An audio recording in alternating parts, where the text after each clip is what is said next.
हर हर महादेव प्रिय भक्तों, आज की इस वीडियो में मैं आपको बताऊंगा महाशिवरात्रि के दिन आपको क्या खाना चाहिए और क्या नहीं खाना चाहिए। शिवलिंग पर ऐसी कौन सी चीज चढ़ती है जिससे कि आपको बहुत ज्यादा लाभ प्राप्त होगा, धन की प्राप्ति होगी।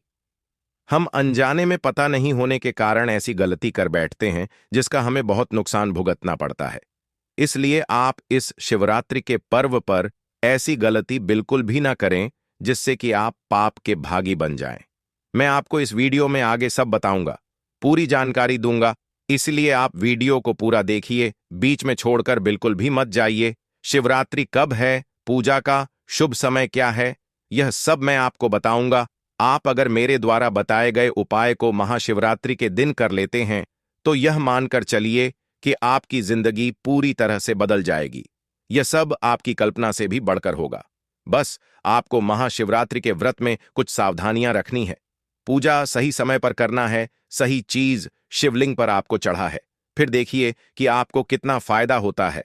आगे जानकारी देने से पहले आपसे विनती है कि आप हमारे इस चैनल वास्तु के उपाय को सब्सक्राइब कर दीजिए, वीडियो को लाइक कर दीजिए, वीडियो को ज्यादा से ज्यादा शेयर कीजिए, जिससे कि यह वीडियो हमारे देश के प्रत्येक नागरिक के पास पहुंच सके और ज्यादा से ज्यादा लोग इसका फायदा उठा सके, क्योंकि ऐसा मौका आपको पूरे 1 साल बाद मिलेगा। इसलिए आप अपने सभी मिलने वालों को यह वीडियो जरूर शेयर कीजिए और कमेंट बॉक्स में सच्चे मन से ओम नमः शिवाय जरूर लिखें। जो भी महाशिवरात्रि का व्रत रखते हैं उन्हें एक बात का खास ध्यान रखना चाहिए कि वह ऐसी चीज ना खाएं जिससे कि उनका व्रत खंडित हो जाए। इसलिए हमें यह ध्यान रखना है कि हम क्या खा रहे हैं और क्या नहीं।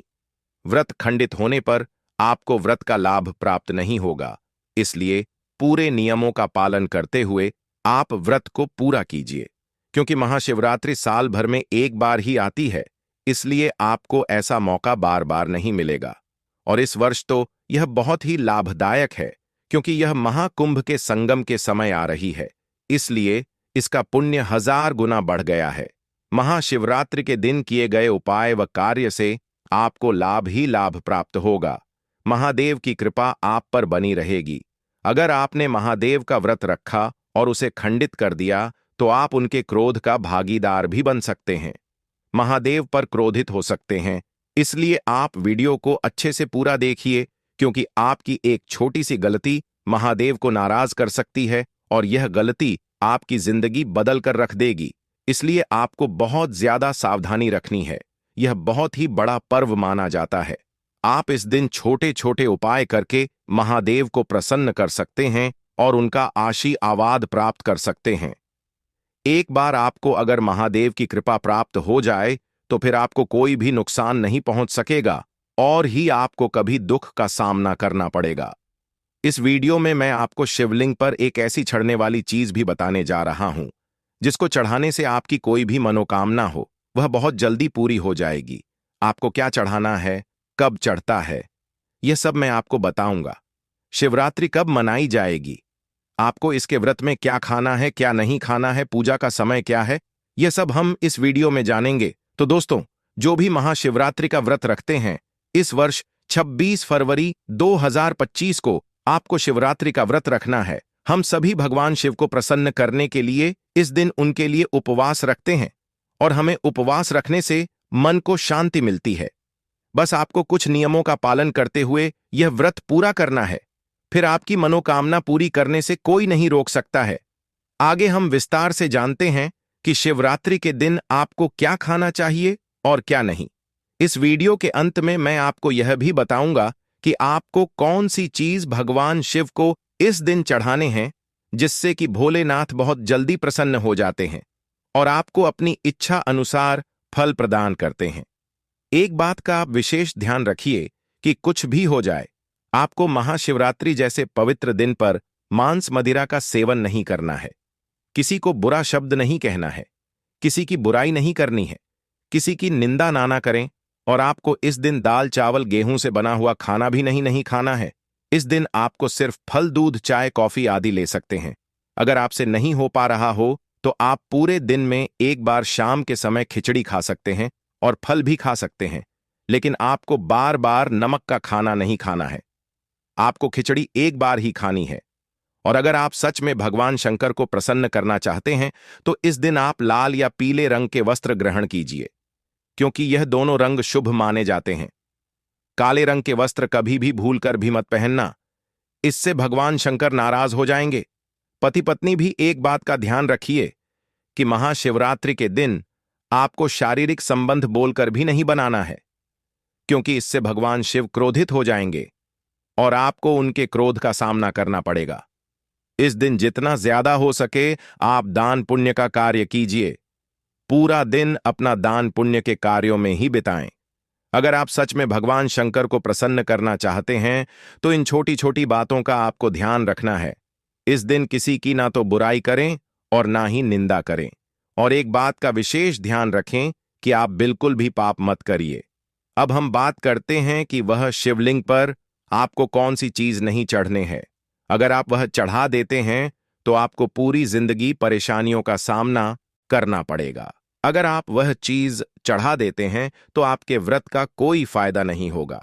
भगवान शंकर आपसे बहुत ज्यादा नाराज हो जाएंगे। इसलिए बिल्कुल आप यह बात उसे दिन याद रखिए कि आपको शिवलिंग पर नहीं चढ़ता है। वह चीज है तुलसी। ध्यान रखिए कि भगवान शिव को आप जब भी भोग लगाएं तुलसी उसमें ना रखें, क्योंकि पौराणिक कथाओं के मुताबिक तुलसी माता लक्ष्मी जी का स्वरूप है और माता लक्ष्मी जी भगवान विष्णु की पत्नी है। इसीलिए भगवान विष्णु की पूजा में ही तुलसी का प्रयोग किया जाता है। शिवलिंग पर तुलसी का प्रयोग करना बिल्कुल मना है। अगर आप उसका प्रयोग करते हैं तो आप आपके भागी होंगे। भगवान शंकर के क्रोध का आपको सामना करना पड़ेगा, इसलिए ऐसा आप भूल कर भी मत करना।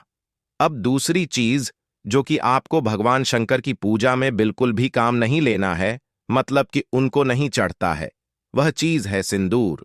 सिंदूर एक प्रकार से नारी के श्रृंगार का सामान है जो सभी देवियों को तो चढ़ाया जाता है, परंतु भगवान शिव बैरागी हैं, वह महाकाल है, इसलिए उन्हें सिंदूर चढ़ाने की भूल कभी भी मत करना।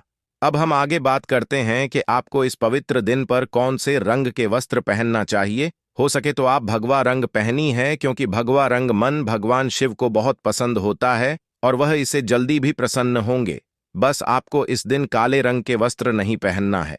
अगर आपके पास भग रंग के कपड़े नहीं है तो कोई बात नहीं, आप लाल हर कोई से भी रंग के कपड़े पहन लीजिए, पर काले रंग के आपको कपड़े नहीं पहने हैं, क्योंकि काला रंग शुभ माना जाता है। इसलिए इस पावन पर्व पर आपको काले रंग के कपड़े पहनने से बचना चाहिए। हमें मंदिर में कभी भी काले रंग के कपड़े पहनकर नहीं जाना चाहिए। अब हम आगे बात करते हैं हल्दी की। सभी देवी देवताओं की पूजा में हल्दी काम में ली जाती है, लेकिन हमारे प्राचीन आर्ष मुनियों का कहना है कि भगवान शिव को हल्दी नहीं चढ़ाने चाहिए। हमारी पौराणिक कथाओं के अनुसार केतकी के फूल भी हमें भगवान शिव को नहीं चढ़ाने चाहिए। एक बार केतकी के फूल ने ब्रह्मा जी के झूठ में साथ दे दिया था। इस बात पर भगवान शिव ने क्रोध में आकर केतकी के फूल को श्राप दे दिया था। इसलिए केतकी के फूल भगवान शिव को कभी भी नहीं चढ़ाया जाना चाहिए। अब हम बात करते हैं नारियल पानी की। प्राचीन मान्यताओं के अनुसार शिवलिंग पर नारियल पानी नहीं चढ़ाना चाहिए, क्योंकि यह शुभ नहीं माना जाता है। आगे मैं आपको और भी वस्तुएं बताने जा रहा हूं जो कि आपको भगवान शिव को बिल्कुल भी नहीं चढ़ाना चाहिए। लेकिन उससे पहले आपसे एक बार फिर से विनती है कि आप हमारे इस चैनल को सब्सक्राइब कर दीजिए, वीडियो को लाइक कर दीजिए, साथ ही पास वाले बेल आइकन पर भी क्लिक कर दीजिए। आगे हम बात करते हैं कि वह कौन सी चीज है जो आपको भोलेनाथ पर नहीं चढ़ने हैं। शंख से जल को भगवान शंकर पर नहीं चढ़ाना चाहिए, क्योंकि शंख चूर्ण नाम के असुर का भगवान शिव ने वध कर दिया था। शंकर को इस असुर का प्रतीक माना जाता है और शंकर चरण भगवान विष्णु का भक्त था, इसलिए भगवान विष्णु की पूजा में शंख काम में लिया जाता है। भगवान शिव की पूजा में इसका प्रयोग करना वर्जित है। अगली जो चीज है वह भगवान विष्णु के मेल से उत्पन्न हुई थी, इसलिए वह भोलेनाथ को नहीं चढ़ाई जाती है, और वह चीज है तिल। तो आप ध्यान रखिए कि भगवान शिव को तिल कभी ना चढ़ाएं। किसी भी पूजा में हमें टूटे हुए चावल का प्रयोग नहीं करना चाहिए। खासकर शिवरात्रि के दिन आप पहले से ही देख लें कि चावल टूटे हुए तो नहीं है। अगर आप टूटे चावल भगवान को चढ़ाते हैं तो इससे आप उनके क्रोध के भागीदारी होंगे और आपको उनके क्रोध का सामना करना पड़ेगा। इसलिए आप किसी भी पूजा में टूटे चावल का प्रयोग न करें। ये तो वह चीज थी जो आपको भगवान शिव को नहीं चढ़ता है। अब हम बात करते हैं कि आपको उन्हें क्या चढ़ाना चाहिए जिससे कि वह बहुत जल्दी आपसे प्रसन्न हो जाए। सबसे पहले हम बात करते हैं गंगा जल की। गंगा जी भगवान विष्णु के चरणों से निकली और भगवान शिव की जटा से धरती पर उतरी, इसलिए सभी नदियों में से गंगा को सबसे अधिक पवित्र माना गया है। अगर आप गंगा जल से शिव का अभिषेक करते हैं तो आपको मानसिक सुख शांति प्राप्त होती है। भगवान शिव आप पर प्रसन्न होते हैं और आपको उनकी कृपा प्राप्त होती है। एक बहुत खास चीज जो कि आपको भगवान शिव की पूजा में हमेशा काम में लेना चाहिए, वह है 3 पत्तों वाला बेलपत्र। आप हमेशा भगवान शिव की जब भी पूजा करें तो आपको बेलपत्र जरूर चढ़ाना चाहिए। एक बात का ध्यान रखिए कि बेलपत्र कटा फटा हुआ नहीं होना चाहिए, 3 पत्तों वाला पूरा होना चाहिए, क्योंकि बेलपत्र के तीनों पत्तों को त्रिदेव यानी कि ब्रह्मा विष्णु महेश का प्रतीक माना जाता है। अगर आप महाशिवरात्रि के अवसर पर महादेव को बेलपत्र अर्पित कर देते हैं तो आपको शिवलोक की प्राप्ति होगी, ऐसा हमारे प्राचीन आशी मुनियों का कहना है। एक और खास चीज जो कि धतूरे के फूल, धतूरे का फल तो भगवान भोलेनाथ को प्रिय होता ही है, लेकिन धतूरे का फूल भी अगर आप भगवान शिव को चढ़ाते हैं तो इससे भी वह बहुत जल्दी हमसे प्रसन्न हो जाते हैं, क्योंकि धतूरे का फूल भगवान शिव को बहुत प्रिय होता है। अगर आपके घर में सुख शांति नहीं रहती है, कलह बना रहता है, आप आर्थिक तंगी के कारण परेशान रहते हैं, तो इसके लिए आप महाशिवरात्रि के दिन चांदी के नाग नागिन का जोड़ा भगवान शिव को समर्पित करें। अगर आप चांदी का नहीं बना सकते हैं तो आप मिट्टी का बनकर ही शिव जी को समर्पित कीजिए, इससे कि आपके घर में सुख शांति बनी रहेगी, गृह क्लेश हमेशा के लिए खत्म हो जाएंगे और आपकी गरीबी भी हमेशा के लिए दूर हो जाएगी। अगली चीज है दोस्तों